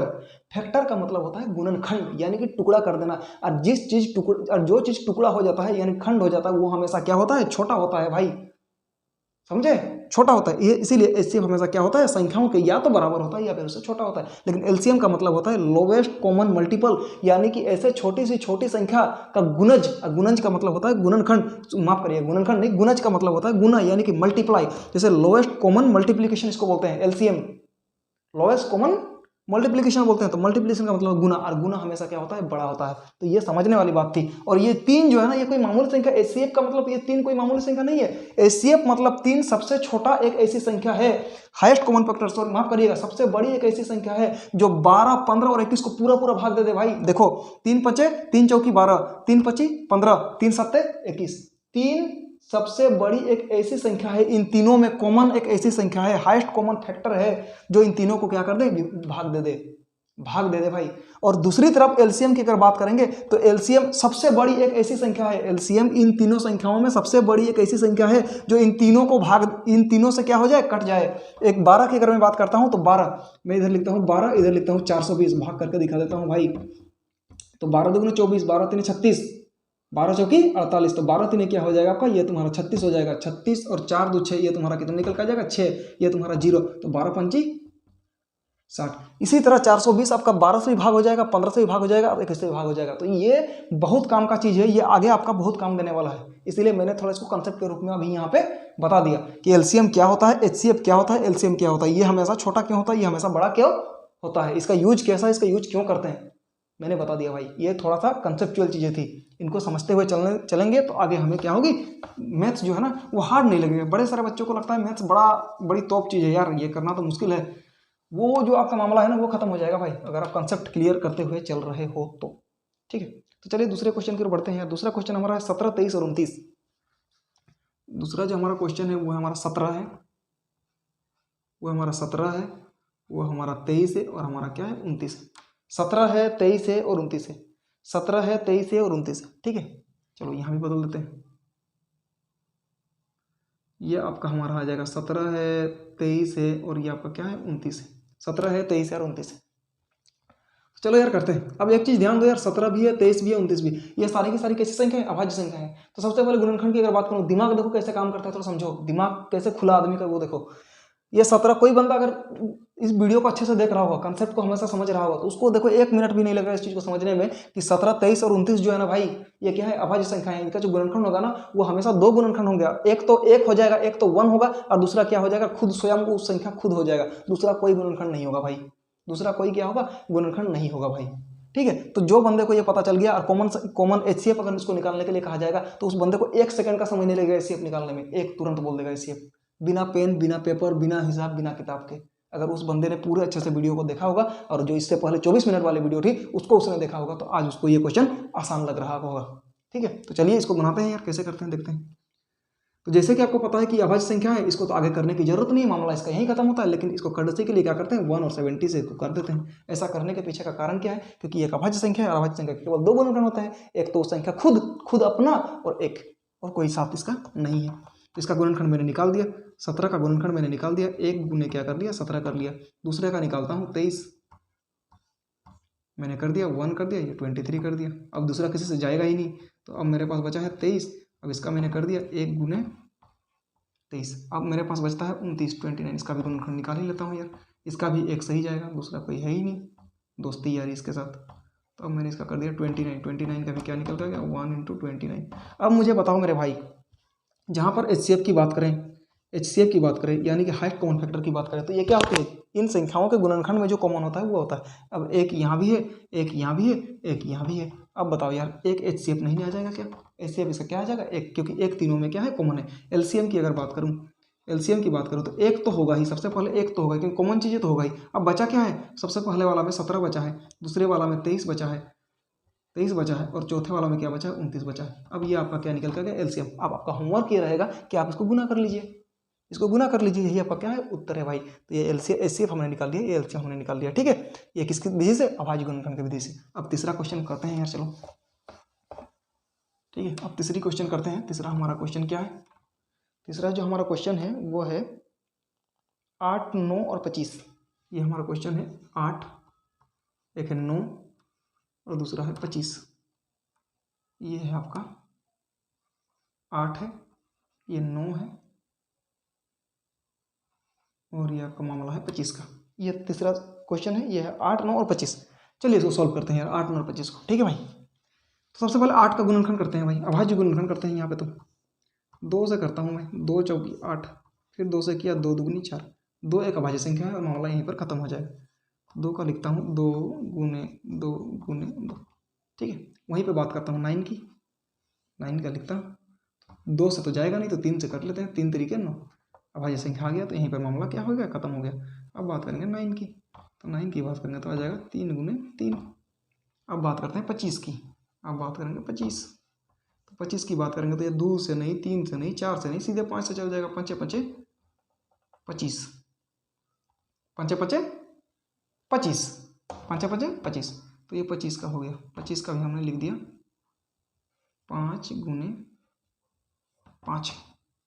ठीक है, अब यार अब इसमें एचसीएफ की अगर मैं बात करूँ, एचसीएफ की बात करूँ, एचसीएफ क्या होता है, जो इनके गुणनखंड में जो कॉमन होता है, जो इनके गुणनखंड में जो कॉमन होता है वही आपका एचसीएफ होता है। उनका गुणनफल ही क्या होता है, एचसीएफ होता है। अब मुझे बताओ ना यहाँ 2 कॉमन है, ना यहाँ 3 कॉमन है, ना यहाँ 5 कॉमन है, तो अब तो तुम लोग तो ये कंफ्यूजन का बात है यार, एचसीएफ होगा क्या भैया, यहाँ तो एचसीएफ कुछ नहीं होगा, कॉमन ही नहीं है। अरे मेरे भाई आप थोड़ा दिमाग लगाओ कि अगर मैं यहाँ पे 1 मल्टीपल कर दूं, यहाँ पे 1 गुना कर दूं, यहाँ पे 1 गुना कर दूं, तो क्या कुछ फर्क आ जाएगा क्या, क्या इसमें कुछ बदल जाएगा क्या, क्या ये जो मेरा 8 बन रहा था अब ये 9 हो गया क्या। अब गुना करके देखो, 2 दूनी 4, 4 दूनी 8, 8 एक 8, अब बदल गया क्या कोई, यहाँ पे ये 9 से 10 हो गया क्या, 3 तरीके 9 10 हो गया क्या, नहीं हुआ। 25 से 26 हो गया क्या, नहीं हुआ। यानी कि 1 का जो मल्टीपल है वो हमेशा सबके साथ क्या है रहता है, रहा है, ठीक है। इसीलिए एचसीएफ इसका भी यहाँ पे कॉमन नंबर एक ही हो जाएगा, वो क्या है 1। तो एचसीएफ क्या हो जाएगा 1। जब भी आपको किसी भी चीज में कॉमन ना मिले, यानी कि सेम संख्या नहीं मिले गुणनखंड में, तो आप आंख बंद करके उसका एचसीएफ क्या बोल दीजिएगा, 1 बोल दीजिएगा, क्योंकि 1 गुना करने से किसी में कोई दिक्कत नहीं होती है भाई। अब दूसरी बात करते हैं यार एलसीएम की। अब एलसीएम की अगर बात करूं तो एचसीएफ आपका 1 तो होगा, ये तो आपका होगा। एक तो जो आपका एचसीएफ था जो कॉमन पॉइंट है वो तो होगा। अनकॉमन क्या है, सारा ही अनकॉमन है यहाँ पे, तो 2 गुने 2 गुने 2, यहाँ पे सबसे मैंने पहले ये 2 लिख दिया। अब यहाँ पे 3 गुने 3 कर देना, अब यहाँ पे 5 गुने 5 कर देना, मैंने 5 करा, मैंने 5 करा, सबको गुना कर दिए, जो आपका उत्तर आएगा वही आपका क्या है, उत्तर है। गुना कर ही लेते हैं, 2 दुगुने 4, 4 दुगुने 8, 8 तिने 24, 24 तिने 72, 72 और 25 कितना हो जाएगा दोस्त, ये आपका 72 हो जाएगा। इसको मल्टीपल करते हैं 25, 5 दुगुने 10 का 0 हासिल है, 7 दुगुने 14 और 15 निकल के आ गया। अब गुना करते हैं, 2 दुगुने 4, 2 7 14, ये 0, 5 4 9, 4 1 5, 1590 आ रहा है आपका एलसीएम। आपका एलसीएम 1590 आ रहा है। एक बार अच्छे से फिर से घर में गुना कर लीजिए, ठीक है। तो ये भी जो आपका चैप्टर था, ये भी आपका, ये जो आपका 3 नंबर का जो क्वेश्चन था ये भी खत्म हो गया, ठीक है। 3 ही क्वेश्चन थे इसमें। अब बढ़ते हैं हमारे चौथे क्वेश्चन की ओर। तो हमारा जो चौथा नंबर का क्वेश्चन है उसमें कहा गया है कि एचसीएफ दिया गया है हमें किसका, 306 और 657 का। हमें एचसीएफ दिया गया है 306 और 657 का, एचसीएफ हमें 9 दिया गया है और हमें कहा गया है कि हमें एलसीएम ज्ञात करना है। अभी हमने जब 2 नंबर का क्वेश्चन किया तो हमने यही तो प्रूव किया भाई कि 2 संख्याओं का गुणनफल हमेशा उसके एलसीएम और एचसीएफ के गुणनफल के बराबर होता है। लेकिन अब हम करते हैं इसको क्या है, एग्जाम में इसको कैसे लिखना है उसको देखते हैं, ठीक है। तो एग्जाम में लिखने का तरीका क्या है कि दिया गया है, पेन नहीं चल रहा है यार, क्या लिखना है, दिया गया है HCF 306 और 657 बराबर कितना दिया गया है 605। HCF दिया गया है कितना 9, मार्कर नहीं लिख रहा, ठीक है। HCF आपका 9 दिया गया है। अब हम क्या करते हैं एग्जाम में इसको कैसे लिखना, हम लिखते हैं, हम जानते हैं कि 2 संख्याओं का गुणनफल, हम जानते हैं कि 2 संख्याओं का जो गुणनफल होता है, 2 संख्याओं का जो गुणनफल हमेशा, 2 संख्याओं का जो गुणनफल होता है वो हमेशा होता है एलसीएम एवं HCF के गुणनफल के बराबर। यानी कि हम क्या जानते हैं कि दिया गया है कि HCF हमें दिया गया था 9 और हमसे कह लिया गया कि भैया एलसीएम निकाल दीजिए आप हमें किसका, 306 और 657 का, ठीक है। तो हमें क्या दिया गया है, तो हमें दिया गया है भाई कि HCF बराबर 306 और 657, जिसका HCF हमें 9 दिया गया है।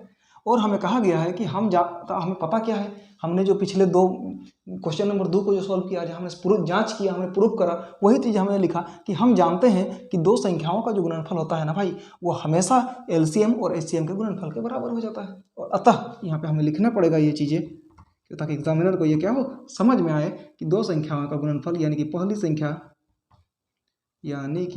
संख्या गुना करना होगा किससे, दूसरी संख्या से, पहली संख्या को गुना करना होगा किससे, दूसरी संख्या से, और ये बराबर हो जाएगा आपका किसके, एलसीएम गुने बराबर हो जाएगा आपका HCF के। और हमें एलसीएम तो निकालना है भाई, तो हमें क्या करना है कि पहली संख्या दूसरी संख्या को लिखना है। तो हमारा पहली संख्या क्या है 306, हमारा पहली संख्या क्या है 306, दूसरी संख्या क्या है 657। और बात करेंगे इसकी, तो एलसीएम आपका कितना एलसीएम तो हमें निकालना है भाई, एलसीएम ही तो हमें निकालना है, और एचसीएफ आपका कितना दिया हुआ है, 9 दिया हुआ है। तो अब हम एलसीएम बराबर क्या लिख सकते हैं कि 3069, ये हमारा क्या है, गुना है, इधर जाएगा तो ये क्या हो जाएगा, भाग हो जाएगा। तो हम डायरेक्ट लिख सकते हैं 306 गुने 657 डिवाइड कर देंगे किससे, ये 9 से। ये आपका जो भी उत्तर आएगा वही आपका क्या होगा, जो भी आपका ये कट छट के आएगा वही आपका एलसीएम हो जाएगा। अब थोड़ा करके देखते हैं भाई, अब इसको अगर डिवाइड होता है तो करके देख लेते हैं, करके देखते हैं। 9 चौकी 36, नहीं 9 चौकी नहीं जाएगा, 9 तीने 27 और 3, 9 चौकी 36, यानी कि 9 के 34 बार के पहाड़ा में ये 306 आपका क्या हो जाएगा, खत्म हो जाएगा। ठीक है, ये आपका मामला खत्म हो जाएगा। तो आपका एलसीएम क्या बन के आ जाएगा, ये 34 × 657। अब आप इसको गुना करिएगा तो आपका उत्तर क्या निकल के आ जाएगा, यही आपका क्या निकल के आ जाएगा, आपका एलसीएम निकल के आ जाएगा। और ये हमने कैसे ज्ञात करा, क्योंकि हमें पता था कि दो संख्याओं का जो गुणनफल होता है ना, वो हमेशा बराबर हो जाता है किसके, एलसीएम और एचसीएम के गुणनफल के बराबर के। आप 34 और 657 को गुना करिएगा, आपका उत्तर आपको क्या मिलेगा, यहाँ पे सामने खड़ा मिलेगा। थोड़ा गुना ही कर देते हैं भाई, 657 हमने लिया, 34 कर लिया, तो 4 7 28 का 8 हासिल 2, 5 4 20 और 2 22 का 2 हासिल 2, 6 4 24 और 2 26 कर दिया मैंने। 3 7 21 का 1 हासिल 2, 3 5 15 16 17 का 7 हासिल 1, 3 4 18 और 1 क्या बचेगा 19, तो ये 8 हो गया, 2 और 1 3 हो गया, 7 6 13 का 3 हो गया, 9 और 2 11 12 का 2 हासिल 1 2, तो यहाँ पर ये आपका क्या निकल कर आ जाएगा 2 2 2 3 3 8, ये आपका क्या निकल कर आ जाएगा, ये आपका एलसीएम निकल के आ जाएगा भाई। ठीक है, तो ये एलसीएम और एचसीएफ वाला क्वेश्चन भी खत्म। अब हम आते हैं हमारे कौन से क्वेश्चन के ऊपर, पांचवें क्वेश्चन। कौन सा क्वेश्चन, पांचवें क्वेश्चन की ओर, जो हमारा क्वेश्चन है क्वेश्चन नंबर 5। इसमें क्या कहा क्या गया है कि जांच कीजिए कि क्या किसी प्राकृतिक संख्या n के लिए 6n अंक 0 पर समाप्त हो सकती है क्या। बड़ा ट्रिकी सा क्वेश्चन है भाई, इसमें कुछ है नहीं, लेकिन इस क्वेश्चन ने काफी कुछ आपको कहा करने के लिए। इसने क्या कहा कि बोल रहा है कि 6 का पावर में n, 6 का पावर में अगर मैं n रखता हूं, और n कोई भी एक प्राकृतिक संख्या हो सकती है, यानी कि 1 2 3 4 5 6 n तक कोई भी प्राकृतिक संख्या हो सकती है। अगर मैं 6 के ऊपर 6 के घात में कोई एक प्राकृतिक संख्या रखूं और उसके बाद उसका मैं अगर कैलकुलेशन करूं, तो क्या मुझे एक ऐसी संख्या प्राप्त हो सकती है जिसके लास्ट में क्या आ जाए, 0 आ जाए। समझ आया क्वेश्चन क्या कहा है। अब इस क्वेश्चन को छोड़ते हैं और हम दूसरी तरफ बढ़ते हैं, और मुझे ये बताइए कि अगर मुझे एक ऐसी संख्या लिखनी है जिसके लास्ट में क्या है, 0 है, जिसके लास्ट में क्या है, 0 है, और इसका अगर हम गुणनखंड करते हैं तो हमें देखो क्या प्राप्त होता है भाई। अगर मैं 50 का गुणनखंड लिखता हूं तो मैं क्या लिख सकता हूं, 2 गुने 2 पंचे 10 और 10 पंचे 50, 50 का गुणनखंड इसी तरह लिख सकते हैं। अगर मैं 40 का गुणनखंड लिखता हूं तो इसे क्या कर सकते हैं, इसको कर सकते हैं 2 गुनी 2 गुनी 2, 8 पंची 40। अगर मुझे 100 का लिखना है तो मैं क्या कर सकता हूँ, डायरेक्ट करता हूँ भाई, 5 गुने 5 गुने 25 चौकी 100, इसको 2 गुने 2 भी कर सकते हैं, 25 चौकी 100 मैंने गुणनखंड कर दिया। 1000 का भी करूंगा, 10,000 का भी करूंगा, 1 लाख का भी करूंगा, या फिर दुनिया का कोई भी ऐसी संख्या जिसका लास्ट में क्या आ रहा हो, 0 आ रहा हो, अगर मैं उसका गुणनखंड करता हूं तो मुझे एक चीज कॉमन मिलने लगी कि भाई इसमें भी 5 है, इसमें भी 5 है, इसमें भी 5 है। और आज आप ये घर में करके देख लेना कि दुनिया का कोई भी संख्या जिसका लास्ट में क्या आ रहा होगा, 0 आ रहा होगा, यानी कि इकाई अंक क्या होगा, 0 होगा, उस संख्या का अभाज्य गुणनखंड करने पर, उस संख्या का गुणनखंड करने पर, अभाज्य गुणनखंड भी और गुणनखंड भी करने पर आपको एक संख्या हमेशा कॉमन मिलेगी। वो संख्या क्या है, 5। आपको 5 हमेशा से देखने को मिलेगी। जिस भी संख्या का अंतिम संख्या यानी कि इकाई अंक 0 आ रहा हो, उस संख्या का आप गुणनखंड आज करके देख लीजिएगा। अपने मन से कोई भी संख्या लिखेगा जिसका लास्ट में क्या हो, 0 हो। जैसे मैं एक संख्या लिखता हूँ 8 9 6 5 0। अब यह संख्या का गुणनखंड करके आप देख लीजिएगा, आपको एक संख्या जरूर कॉमन मिलेगा, वो एक संख्या आपको जरूर मिलेगा। वो संख्या क्या है, 5 है। किसमें, अब उसके गुणनखंड में। यानी कि हमें एक कॉमन चीज ये पता चल गई भैया कि अगर मुझे कोई भी एक ऐसी संख्या चाहिए जिसके लास्ट में यानी कि इकाई अंक में 0 लाना है, तो मुझे अभाज्य गुणनखंड करने पर उसमें 5 आना जरूरी है। बहुत जबरदस्त कॉन्सेप्ट है भाई, ये बहुत इंपॉर्टेंट कॉन्सेप्ट है, आपका आगे भी काम देगा।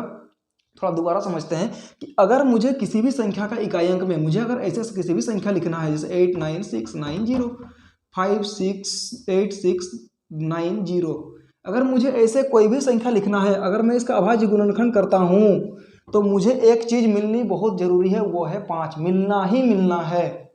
तो अगर मुझे 6 का घात में n लिखना है, अब समझो यार यहाँ पे क्या बोल रहा है, तो कहा जा रहा है कि 6 का घात में यानी कि घात में कोई मुझे एक ऐसी संख्या लिख के दिखा दीजिए, क्या कोई n का मान ऐसा संभव है जिसको अगर सॉल्यूशन करें तो यहाँ पे मेरा एक ऐसी संख्या आ जाए जिसका इकाई अंक क्या हो, 0 हो। जैसे अगर मैं 6 में 1 लिखता हूँ तो 6 का घात 1 करने पर 6 आता है, 6 का घात 2 करने पर क्या आता है, 6 छक 36, 6 का घात करने पर कितना आ जाता है, 6 छक 36, 36 छक 216। बताओ कोई ऐसी संख्या है भाई, कोई ऐसी संख्या है? आएगी क्या? आएगा क्या? नहीं आएगा। और एक चीज यहां से क्या देखने को मिल रही है कि 6 का घात में अगर 1 2 3 4 5 6 करते हुए आप चले जाइए तो कभी भी ऐसी आपको कोई संख्या नहीं मिलेगी मेरे भाई जिसके घात में क्या, जिसके इकाई अंक में क्या आ जाए, 0 आ जाए। क्यों क्यों क्यों क्यों क्यों? इसको समझने की जरूरत है।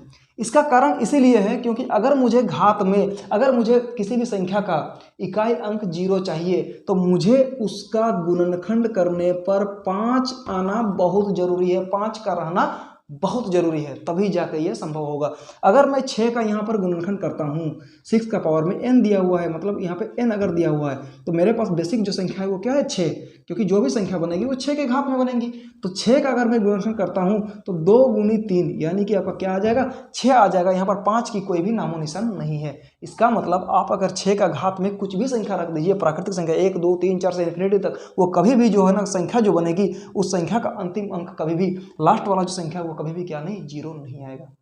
उम्मीद करता हूँ ये एक बढ़िया सा कॉन्सेप्ट आपको समझाने में मैं सफल रहा हूँगा। ठीक है, तो चलिए अब इसको एग्जाम में कैसे लिखेंगे भाई। अब एग्जाम ओरिएंटेड जो क्वेश्चन है तो इसको एग्जाम ओरिएंटेड के मुंह से जवाब देना है। ये तो मैंने आपको समझाने के लिए इतनी सारी राम कहानी का बताई। अब चलिए समझते हैं इसको एग्जाम में कैसे लिखना है। ठीक है, तो लिखना है प्राकृतिक संख्या, लिखना है प्राकृतिक संख्या, प्राकृतिक संख्या n का मान, क्या लिखना है, प्राकृतिक संख्या n, प्राकृतिक संख्या n के लिए, प्राकृतिक संख्या n के लिए, प्राकृतिक संख्या n के लिए 6 टू द पावर n का मान, n का मान, n का 6 टू द पावर n का इकाई अंक, इकाई अंक की बात करेंगे, इकाई अंक 0 आना, यानी कि 0 0 आना, 0 आना तब संभव है जब 6 टू द पावर n के गुणनखंड, 6 टू द पावर n के गुणनखंड में 5 आए, 5 आए। ये तब संभव है 0 आना जब 6 टू द पावर n का हम लोग गुणनखंड करेंगे तो उसमें 5 आना बहुत जरूरी है भाई, तभी जाके ये मामला फिट होगा।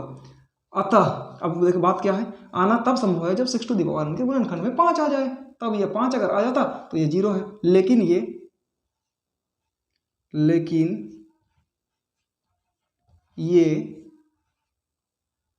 ये संभव क्या है, नहीं है। 6 का गुणनखंड में कभी क्या 5 आएगा, क्या नहीं आएगा, संभव ही नहीं। लेकिन ये संभव नहीं है। ठीक है, अतः एक लाइन और लिखनी है, 6 टू द पावर n का 0 में समाप्त होना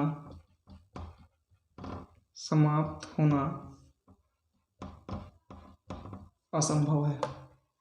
क्या है, असंभव है मेरे भाई। ये क्या है, संभव नहीं है। आपको एग्जाम में डिट्टो ऐसे क्या देना है, छाप देना है, इसी लाइन को छाप देना है। तो ये आप अपने कॉपी में नोट कर लीजिए। ठीक है, क्या कॉन्सेप्ट इसमें पूछा गया था, क्या तरीका है, वो मैंने आपको पहले ही बता दिया। ठीक है, तो मैंने समझाने का काम पहले कर दिया, फिर आपको एग्जाम ओरिएंटेड चीज़ें भी बता दी।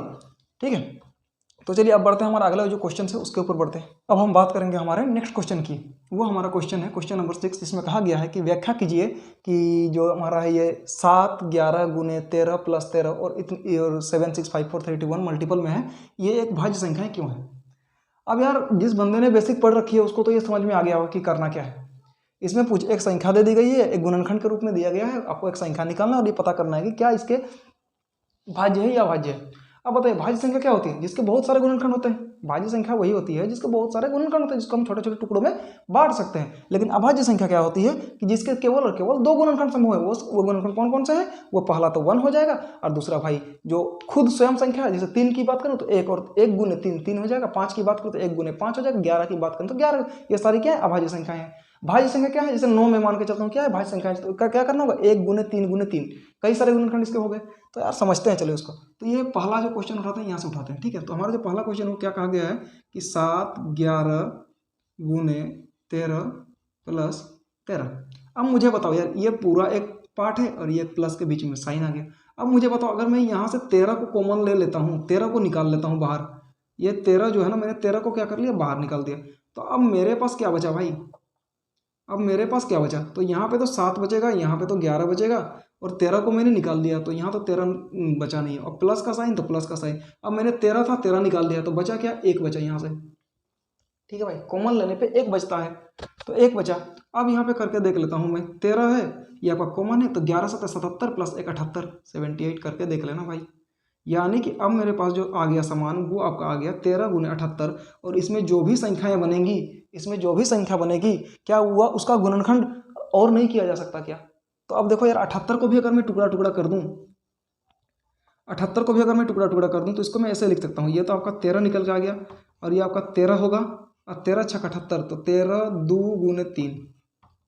अब ये आपका पूरा एक क्या हो गया? गुणनखंड बन गया। इसको मैं पूरा अगर मल्टीपल करता हूँ तो ये कितना बनता है? 3 दुगुने 6, 78 और 13 को मल्टीपल, 13 8 104 का 4 हासिल 10, 13 7 91 और 10 101। यानी कि एक संख्या बन रही है, इनको अगर मैं सॉल्व करता हूं तो एक संख्या बन रही है, वो है आपका 1014। वो संख्या का क्या है? 1014। और इसके गुणनखंड कितने हैं? 1 2 3 4, इसके तो 4 गुणनखंड हो गए भाई। तो ये संख्या क्या हो जाएगी? एक भाज्य संख्या हो जाएगी। क्यों भाज्य संख्या हो जाएगी? उसके तो 2 से अधिक क्या है? गुणनखंड है। तो हमें नीचे बस वही लिखना है, अतः संख्या 1, ये क्या कहा? अतः संख्या 1014 के अनेक गुणनखंड है। गुणनखंड है, अनेक गुणनखंड हो जाएंगे भाई, अनेक गुणनखंड है। इसीलिए यह संख्या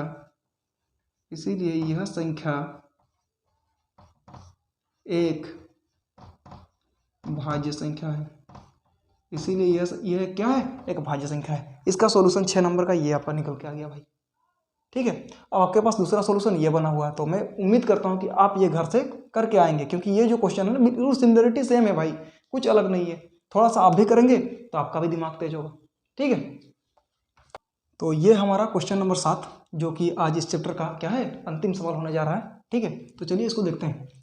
इसमें कहा गया है कि किसी खेल के मैदान के चारों ओर एक वृत्ताकार पथ है। एक खेल का मैदान है जिसके चारों एक वृत्ताकार पथ, यानी कैसे करके एक गोलाकार रास्ता बनाया गया है। इस तरह का एक वृत्ताकार पाथ है, ठीक है। इसका चक्कर लगाने में सोनिया को 18 मिनट समय लगता है। सोनिया एक लड़की है जिसको 18 मिनट का समय लगता है इस वृत्ताकार पाथ को। यानी कि अगर यहाँ से रेस शुरू किया जा रहा है तो यहाँ से दौड़ने में, एक चक्कर पूरा करने में इसको कितना समय लगता है? सोनिया को 18 मिनट का समय लगता है। सोनिया को कितना समय लगता है? 18 मिनट का। वहीं अगर रवि की बात करें तो उसको 12 मिनट का। रवि भी अगर यहाँ से दौड़ना शुरू करता है और यहाँ तक इसको पहुँचने में कितने मिनट का समय लगता है? रवि को, ये उसको 12 मिनट का समय लगता है।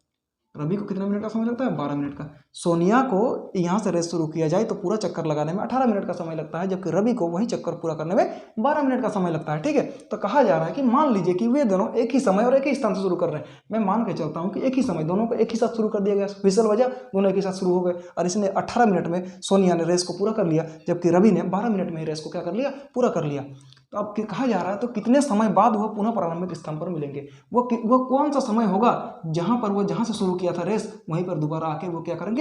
मिलेंगे, ठीक है। इसका मतलब हमें क्या करना है, थोड़ा इस बात को समझते हैं। हमें ये करना है कि हमें जो ये सोनिया और रवि का जो ये दोनों का जो समय लिया गया समय है ना, हमें एक ऐसा समय निकालना है, कम से कम एक ऐसा समय निकालना है जहां पर इन दोनों का क्या क्या कर सके, मिला सके।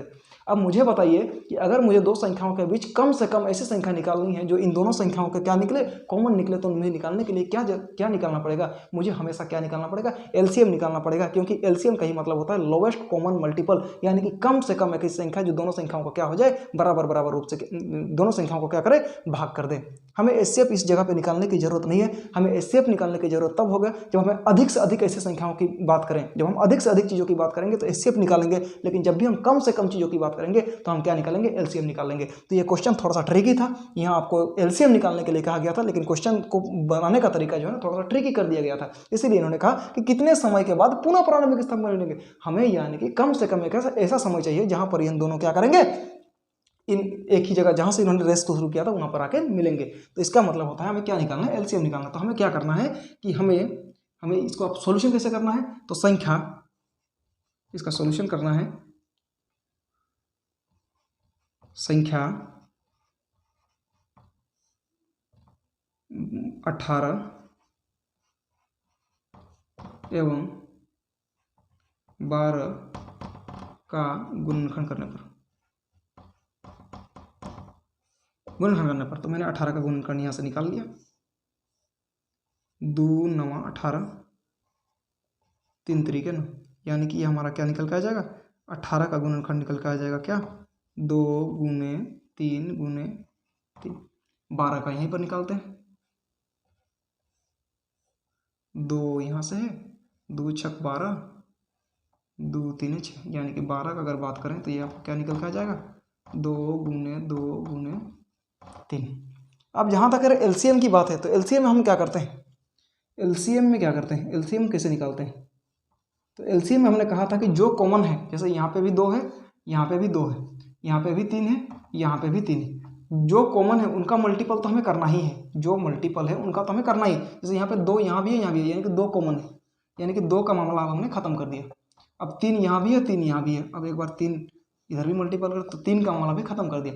अब एलसीएम में क्या हो जाता है कि जो अब बचा हुआ है, अब बचा क्या है, 3 भी बचा है और 2 भी बचा है, तो इन दोनों का भी अब क्या कर देंगे, मल्टीपल कर देंगे, 3 का भी मल्टीपल कर देंगे, 2 का भी। अब इन दोनों को सबको गुना कर देते हैं, 2 3 6, 6 दूने 18, 18 दूने 36, यानी कि वह जो समय होगा वो एक ऐसा समय होगा, वो 36 यानी कि 36 मिनट एक ऐसा समय होगा जहां पर अगर इन्होंने रेस यहाँ से शुरू किया तो वो 36 मिनट के बाद इस रेस में दोबारा जहां से इन्होंने शुरू किया तो वहीं पर आके क्या हो जाएंगे, मिल जाएंगे। ठीक है, तो यही मैंने इसको सॉल्व कर दिया है, यानी कि 36 मिनट एक ऐसा समय होगा, अगर इन्होंने रेस यहाँ से शुरू किया तो इसको 18 मिनट लगते हैं, रवि को 12 मिनट लगते हैं, लेकिन 36 मिनट एक ऐसा समय होगा जहाँ पर यहाँ से अगर रेस शुरू किया था दोनों यहीं पर क्या हो जाएंगे, आके मिलेंगे। उम्मीद करता हूँ कि आपको ये क्वेश्चन भी समझ में आ रहा होगा, और ये जो हमारा प्रश्नावली 1.2 है यहीं पर क्या होता है, खत्म होता है। ठीक है, तो हम मिलते हैं हमारे अगले चैप्टर्स के, और अगले चैप्टर इसके बाद जो हम मैथमेटिक्स की पढ़ेंगे तो वहाँ हम लोग मिलेंगे और देखेंगे सवालों को अच्छे से सॉल्व करने का तरीका, जो आसान तरीका हो सकता है, जो बेस्ट तरीका हो सकता है, उसमें हम लोग क्या करेंगे, क्वेश्चन को सॉल्व करेंगे। ठीक है, उम्मीद है आपको ये वीडियो क्या लगा होगा, अच्छा लगा होगा। अगर आपको इस चैप्टर से रिलेटेड कोई भी किसी भी चीज़ में अगर डाउट है तो आपका कमेंट सेक्शन आपके लिए ही रखा गया है, तो आप प्लीज़ उसमें कमेंट करिए। अगर आपके अपने डाउट को लिखिए और मैं कोशिश करूँगा कि मेरा जो अगला क्लास होगा उसमें मैं आपके डाउट को लूँ और उसको सॉल्व करूँ। ठीक है।